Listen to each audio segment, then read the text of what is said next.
La Terre, notre oasis cosmique. Notre planète, la Terre, est un endroit remarquable. C'est une sphère vibrante, grouillant de vie. Des plus hautes montagnes aux océans les plus profonds, la vie prospère. Mais qu'est-ce qui rend la Terre si spéciale? Quels sont les ingrédients clés de notre planète? La réponse réside dans les éléments qui composent notre planète. La Terre n'est pas une boule de roche homogène. C'est un système complexe et dynamique. Ces couches fonctionnent de concert pour créer les conditions nécessaires à la vie. Imaginez la Terre comme un oignon géant. Chaque couche représente une partie différente de la structure de la Terre. Rejoignez-moi pour percer les secrets de notre oasis cosmique. Sous nos pieds, un voyage au centre de la Terre. Imaginez que vous creusiez un trou tout droit dans la Terre. Que trouveriez-vous? Vous ne trouveriez pas seulement de la terre et des roches. La température augmenterait considérablement. La pression augmenterait également. Vous finiriez par atteindre le manteau terrestre. Le manteau est une couche de roches chaudes et solides. Plus profondément encore se trouve le noyau de la Terre. Le noyau est composé de deux parties. Un noyau externe liquide et un noyau interne solide. Le noyau externe est un océan tourbillonnant de fer en fusion. Le noyau interne est une boule solide de fer. Les conditions au centre de la Terre sont extrêmes. La température dépasse les 5000 degrés Celsius. La pression est des millions de fois plus élevée qu'à la surface. La croûte terrestre, la coquille fragile de la Terre. Commençons notre voyage par la croûte terrestre. C'est la couche la plus externe de la Terre. C'est le sol sur lequel nous marchons, les montagnes que nous escaladons et le fond des océans sous nos mers. La croûte est étonnamment mince, comme la peau d'une pomme comparée aux fruits entiers. Son épaisseur varie d'environ 5 km sous les océans à environ 40 km sous les continents. La croûte est constituée de nombreux types de roches différents. Ces roches sont constamment formées, détruites et reformées par des processus géologiques. Ces processus comprennent les éruptions volcaniques, les tremblements de terre et le mouvement lent mais incessant des plaques tectoniques. Imaginez la croûte terrestre comme un puzzle géant. Les pièces de ce puzzle sont les plaques tectoniques. Ces plaques se déplacent et se frottent constamment les unes contre les autres. Une mosaïque de minéraux, les blocs de construction de notre planète. La croûte terrestre est composée de divers minéraux. Les minéraux sont des substances naturelles ayant une composition chimique et une structure cristalline spécifique. Les roches sont essentiellement des agrégats de différents minéraux. Parmi les minéraux les plus courants de la croûte terrestre, on trouve le quartz, le feldspath et le mica. Le quartz est connu pour sa dureté et sa résistance aux intempéries. Le feldspath est un groupe de minéraux qui constituent une part importante de la croûte terrestre. Le mica est reconnaissable à son clivage parfait, qui permet de le diviser en fines feuilles transparentes. Ces minéraux, ainsi que d'innombrables autres, se combinent en différentes proportions et arrangements pour former l'incroyable variété de roches que nous voyons autour de nous. Des pics granitiques de l'Himalaya au canyon de grès du sud-ouest américain. Chaque formation rocheuse raconte une histoire sur l'histoire de la Terre et les forces qui l'ont façonnée. Section 5. Le manteau.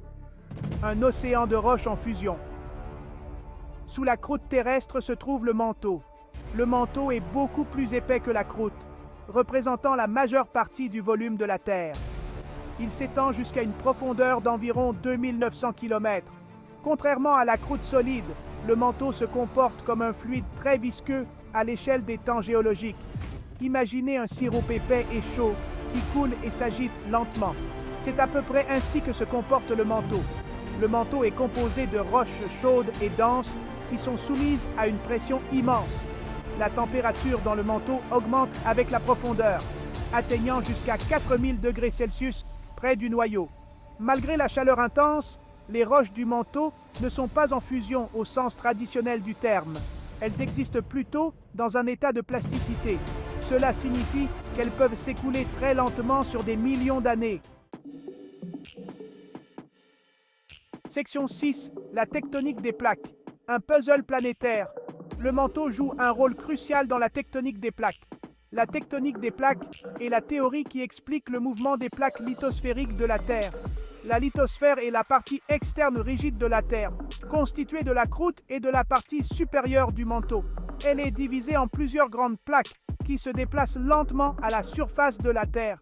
Imaginez la lithosphère terrestre comme une coquille d'œuf fissurée.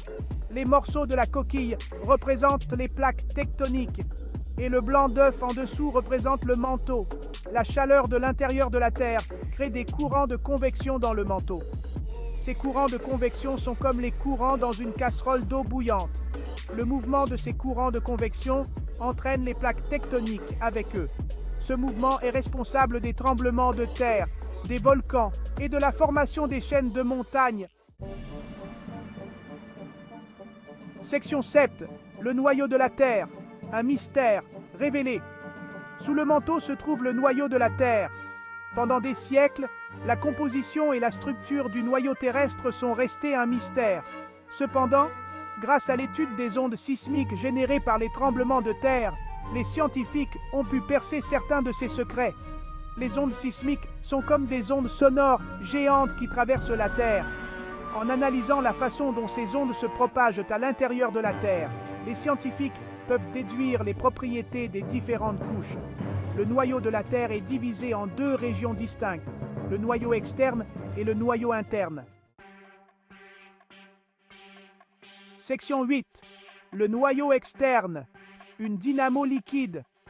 Le noyau externe est une couche de fer et de nickel liquide.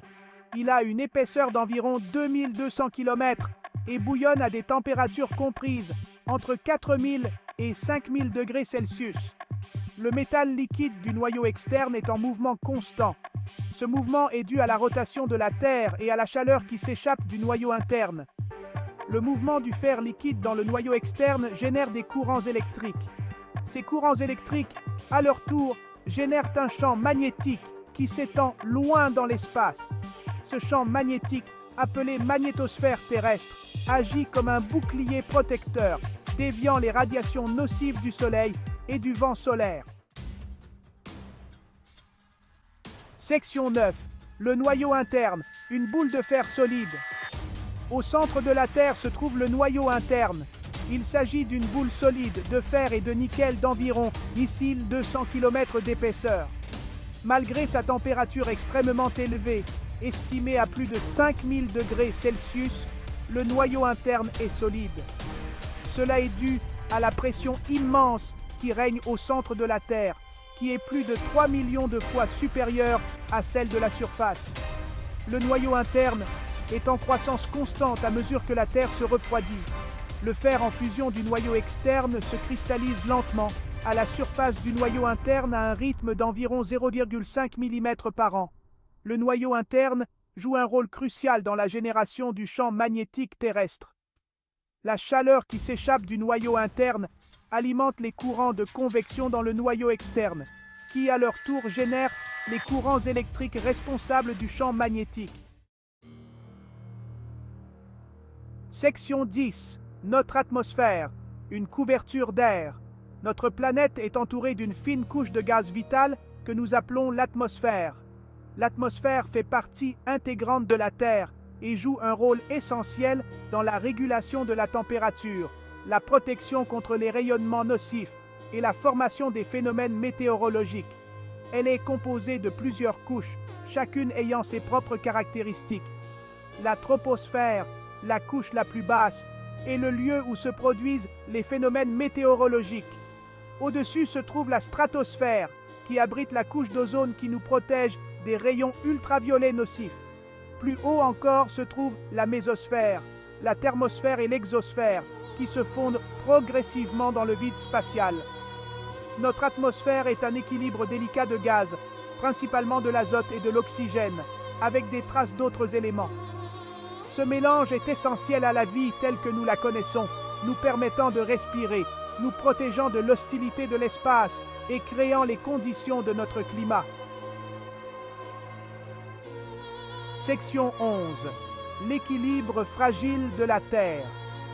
Des profondeurs de son noyau aux confins de son atmosphère, La Terre est un système complexe et interconnecté. Chaque couche, du fer solide du noyau interne au gaz tourbillonnant de l'atmosphère, joue un rôle crucial pour rendre notre planète habitable. La structure interne de la Terre est à l'origine de la tectonique des plaques, qui façonnent nos continents et nos océans. Le champ magnétique du noyau nous protège des rayonnements solaires nocifs. L'atmosphère régule notre climat, permettant à l'eau liquide d'exister à la surface.